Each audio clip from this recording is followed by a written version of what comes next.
everyone. Today is April 12, 2025 as I share my video journal for today.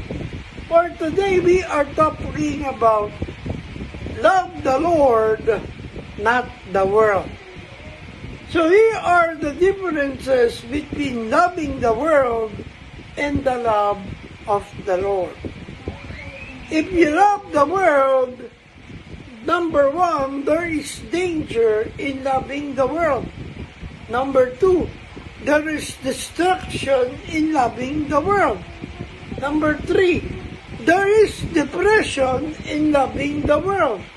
And number four, there is death in loving the world.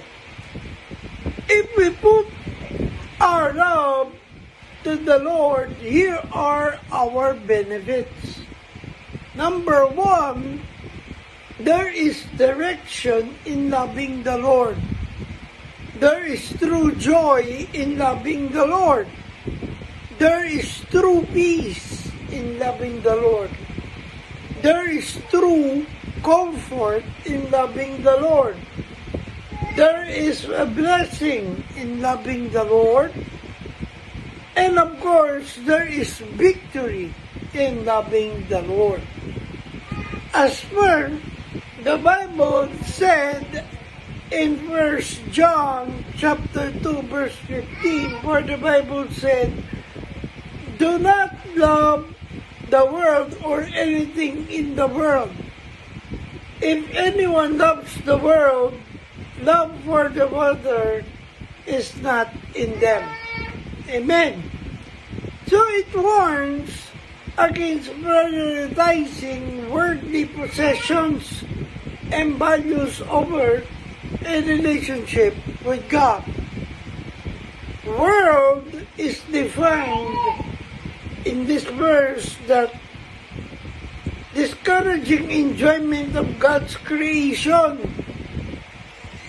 We are not discouraging it, but rather a warning against being overly attached to the worldly system of values, pleasure, and pride that are in opposition to God's love and will. Incompatibility of love. The verse emphasizes that love for the world is incompatible with love for the Father if a person's affections are centered on worldly things. Their love for God cannot truly be present. So example of worldly things are the lust of the flesh, the lust of the eyes, and the pride of life, which represents desires and values that are not from God.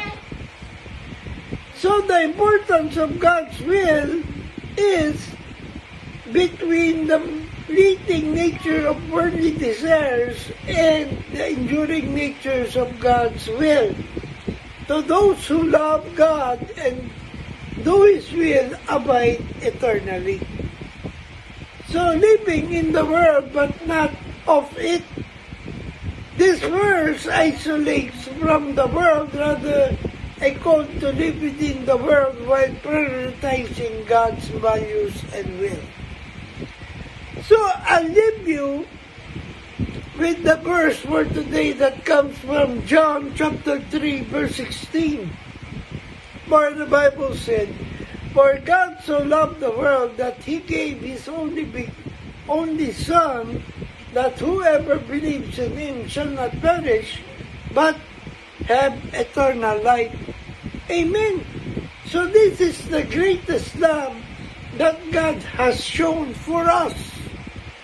So the key takeaways for this verse is God's love is universal and sacrificial.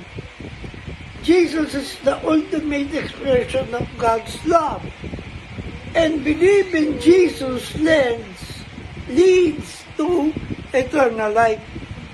Amen. So I hope we could appreciate more that we should love the Lord rather than being too attached to the world. And I hope I have inspired you with this video journal of mine. Remember, we are on a mission. Keep the fire burning, for we live to serve God. Stay safe and God bless everyone. Good morning.